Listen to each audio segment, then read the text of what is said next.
I think there's a few resources for men for domestic violence and abuse, because men don't necessarily come forward with those issues and they make a smaller percentage.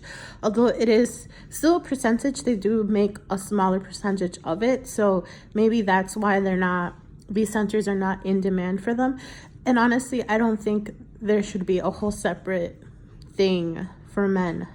I mean, any domestic violence center should be capable of accepting either if it's a woman or a man, or in between if they don't necessarily identify as that.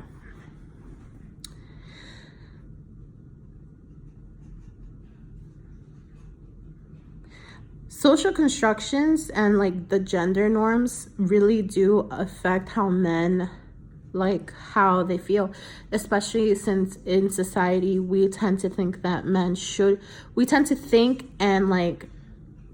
just think that men should be strong and that they should be all these things, and it messes up their whole like way that they think about themselves. Because even in the articles that we were reading, it said that men were just kind of like, even thought they did get abused and everything, they were least likely to come forward because they thought that they were going to get taunted or that something was going to happen to them, and they just don't feel secure in themselves.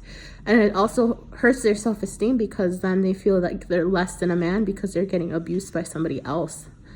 Especially if the abuse is coming from another woman, they're going to feel less than, because they think that they should be the one that's dominant than the other person.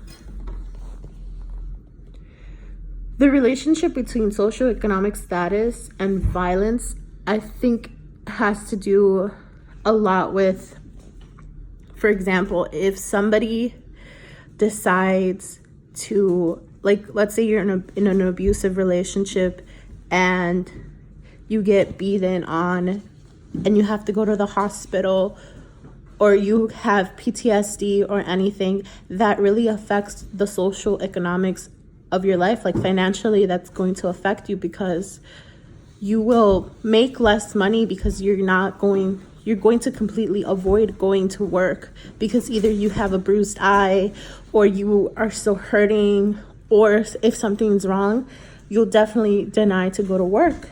And that hurts you financially and stably, because then you're not making that income that you could be making. And not to mention a lot of substance abuse, if there's substance abuse, because usually when people are in violence, they usually tend to use some type of substance abuse. Well, they tend to use a similar substance so they can make themselves feel a little bit better and tolerable. And it just becomes a coping mechanism. And I feel like when that's also involved, people financially go and look for, they tend to for the substance abuse, they tend to put all their money and resources into that, or they're too high to even go to work. And I think it's so prevalent of that, and why the reasoning.